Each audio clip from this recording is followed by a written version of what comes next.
chiffon cake တူကတော့နူညံတဲ့ cake တစ်မျိုးဖြစ်ပြီးတော့ဒီလို birthday cake လုပ်တဲ့နေရာမှာလည်းအသုံးများတဲ့ cake တစ်မျိုးဖြစ်ပါတယ်နောက်ထပ်ဒီ bakery ကိုလေ့လာနေတဲ့လူတိုင်းလုပ်ဖြစ်မဲ့ cake တစ်မျိုးလေးဖြစ်မယ်လို့ယုံကြည်ပါတယ်ဆိုတော့ဒီနေ့ဗီဒီယိုနဲ့တူတူဒီ cake လေးကိုလုပ်ကြည့်လိုက်ရအောင် recipe နဲ့အချိန်အချိုးအစားကတော့ဒီပုံတိုင်းလေးပဲဖြစ်ပါတယ်ဗီဒီယိုလေးကိုခဏရက်ပြီးချိန်လိုက်ပါ okay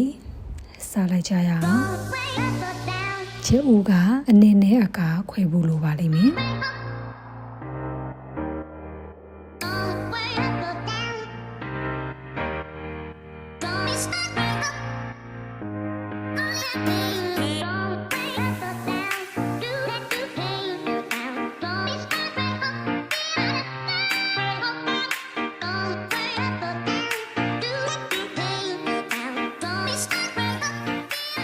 အဝါဘက်ကိုဂျုံမမြင်ရတဲ့အထိနှမ်းအောင်မွေဖို့လိုပါတယ်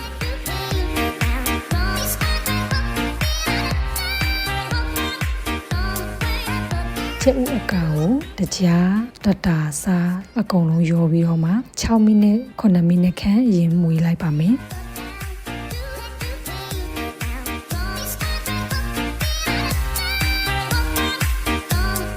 စက်ကိုခဏရက်ပြီးတော့ကြီးလိုက်ပါမယ်အချွန်လေးပုံတိုင်းလေးမဖြစ်နေပါကဆက်ပြီး10မိနစ်လောက်ထပ်နေပေးလိုက်ပါ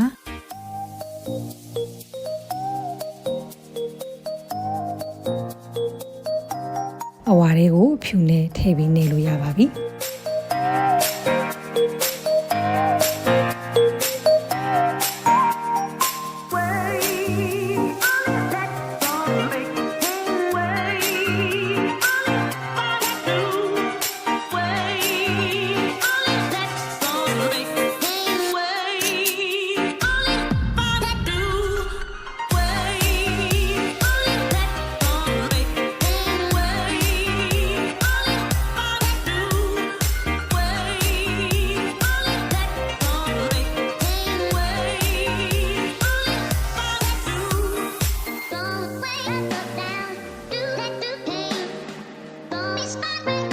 လုပ်ပြီးတော့ခွက်တီစေးရလွယ်ကူအောင်စီစဉ်စက်ကူလေးကိုခံထားပေးခြင်းဖြစ်ပါတယ်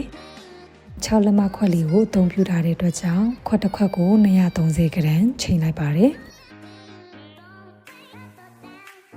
လေပူပေါင်းလေးတွေမရှိအောင်2ချက်3ချက်လောက်ရိုက်ပေးဖို့လိုပါတယ်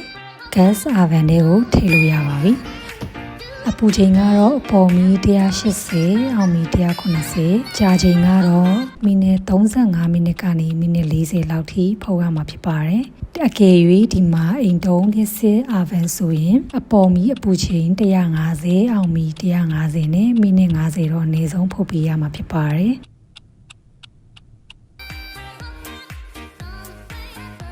ဖိုတွေကထုတ်ပြီးရင်2ချက်လောက်တော့ရိုက်ပေးရမှာဖြစ်ပါတယ်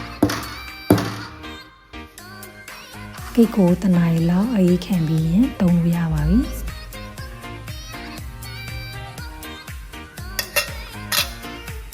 ဒီနေ့ဒီဗီဒီယိုလေးကတော့ဒီလောက်ပါပဲဗီဒီယိုလေးကိုဒီထိကြည့်ပြီးဆိုတော့ like and share လေးလုပ်ပေးတော့ဖို့မမေ့ပါနဲ့နော်ဒီလို content လေးတွေထပ်ကြည့်ချင်နေဆိုရင် channel လေးကို subscribe လုပ်သွားလို့ရပါတယ်